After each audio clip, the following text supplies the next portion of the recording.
Bonjour à tous, bien-aimés, je vous invite à ce qu'on puisse continuer notre lecture dans Proverbes chapitre 4, et je vais commencer à partir du verset 1, où il nous est dit ceci: « Écoutez, fils, les avertissements d'un père.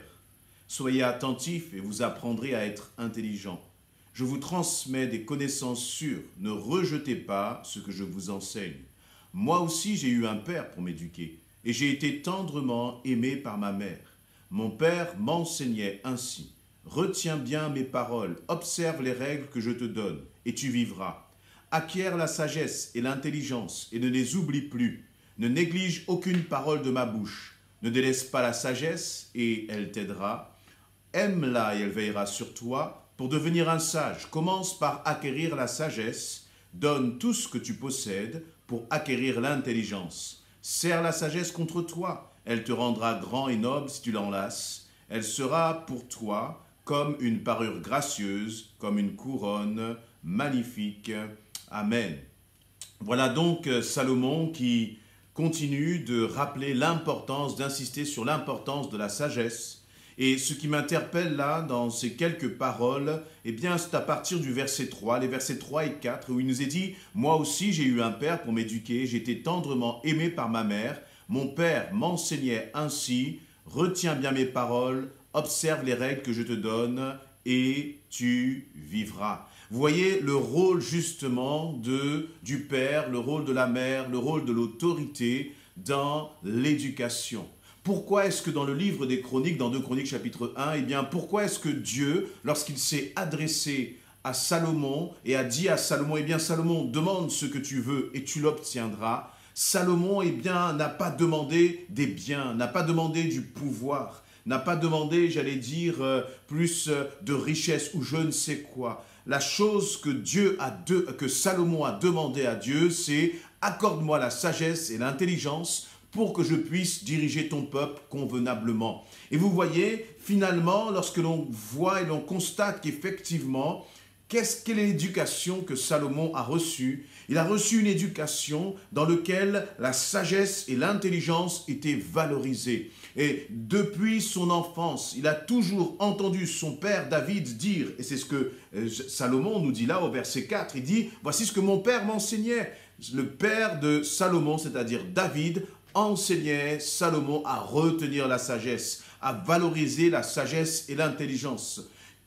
À tel point que lorsque Salomon a été interpellé par le Seigneur, que le Seigneur lui a demandé « Salomon, que désires-tu » Eh bien, naturellement, Salomon a demandé la sagesse et l'intelligence. Et vous voyez, ça m'interpelle sur le rôle que j'ai, sur le rôle que tu as, toi qui es père, qui es mère, qui est peut-être oncle ou tante, qui est grand-père, grand-mère, et qui a donc une influence sur les plus jeunes, une influence qu'elle soit passagère, parce que peut-être que de temps en temps, tu es en contact avec tes neveux, tes filleuls, ou que tu es père ou mère, tu as une influence plus longue. Eh bien, dans cette influence, tu as un enseignement à partager. À travers notre attitude, à travers nos paroles, eh bien nous avons une responsabilité de communiquer à nos enfants, de communiquer à ceux qui sont sous notre responsabilité ces quelques paroles. Chéris la sagesse,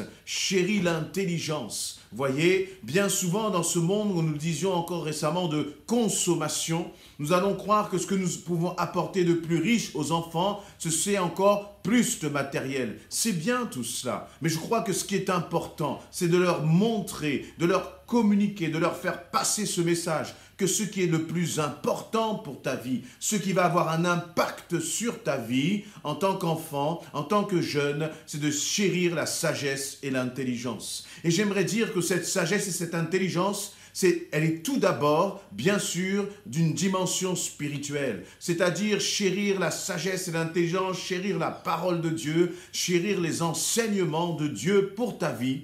Mais je crois que c'est aussi pousser nos enfants, nos neveux, nos filleuls, ceux sur qui nous avons une influence, à la dimension même de tout ce qui est culturel, parce que c'est important aussi. Mais si nous restons dans la dimension spirituelle, c'est de leur apprendre justement à discerner ce qui est bien de ce qui est mal, en s'appuyant sur la parole de Dieu. Et c'est cet enseignement que Salomon a reçu, à tel point que c'est cet enseignement qu'il valorise. Il a reçu beaucoup de choses de ses parents. Et dire que Salomon, fils du roi David, avait reçu aussi beaucoup de richesses, du pouvoir aussi de la part de son père, une autorité, une position. Mais de tout cela, ce qu'il retient de son père, il dit « J'ai eu un père pour m'éduquer et il m'enseignait ceci ».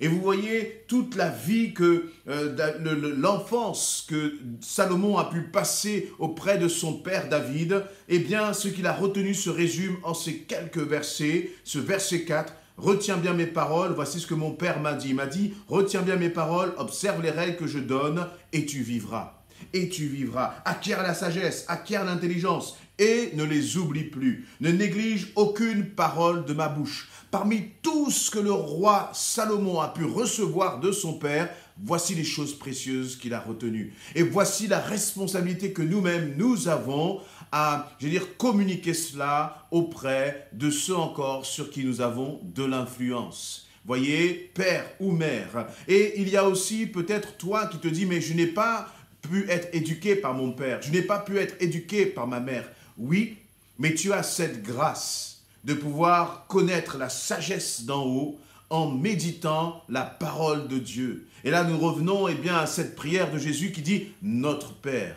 qui est aux cieux ». Toi qui n'as pas pu peut-être eu la grâce d'avoir un père, d'avoir une mère, ou peut-être même qui a été blessé par ton père, blessé par ta mère, eh bien, je crois que là aussi, Dieu te donne cette formidable occasion en te disant « Peut-être que tu n'as pas pu être éduqué par un père, par une mère dans la chair, mais moi, l'Éternel, je te donne cette grâce, à travers la parole de Dieu, d'hériter de ce précieux trésor pour ta vie. » Alors là aussi, ce sont des paroles d'encouragement, parce que ce qui compte au final, sans négliger l'importance d'un père et d'une mère, sans négliger leur rôle fondamental dans l'éducation, Dieu veut aussi t'éduquer. Dieu veut aussi prendre soin de toi, à condition que toi, tu prennes sa parole et que tu réalises que c'est un précieux trésor pour ta vie. De la parole de Dieu alors, que ferons-nous? Comment l'exploiterons-nous? Est-ce que nous considérerons que c'est pour nous justement un précieux dépôt?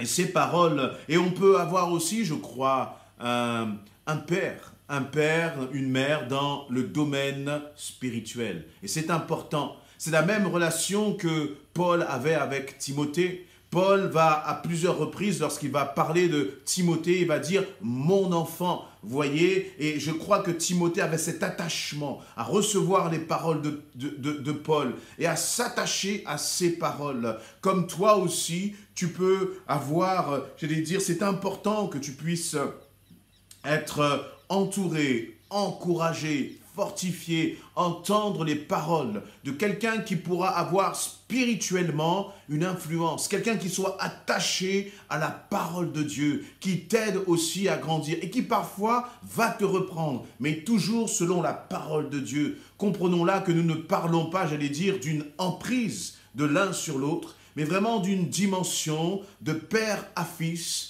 comme sur mon parcours, dans ma vie de chrétien et de pasteur. J'ai des bien-aimés qui ont une influence sur ma vie. Une influence parce que ce sont des hommes, des femmes de prière. Une influence parce qu'ils sont attachés à la parole de Dieu. Et vous voyez, ça compte bien plus que tout l'or et l'argent que ce monde pourra nous apporter. Là aussi, soyez fortifiés, encouragés et bénis, et réalisez que vous pouvez avoir une influence positive qui impacte la vie des autres. Et je voudrais terminer par ce point, c'est que parfois, en tant que parents, nous avons fait tout ce que nous avons pu, et David, je crois, a fait tout ce qu'il pouvait pour enseigner son fils Salomon. Et dans ses imperfections, David n'était pas toujours un homme parfait. Comme toi et moi, nous ne sommes pas toujours parfaits dans notre attitude à l'égard de nos enfants. Mais je crois que avant tout, nous devons leur communiquer cela, leur communiquer l'amour de Dieu, l'amour de la parole de Dieu, l'amour de la sagesse, l'amour de l'intelligence. Et vous voyez, quand on regarde la fin de la vie de Salomon, on voit comme ce déclin dans sa vie parce qu'il s'est compromis dans ses relations avec les femmes.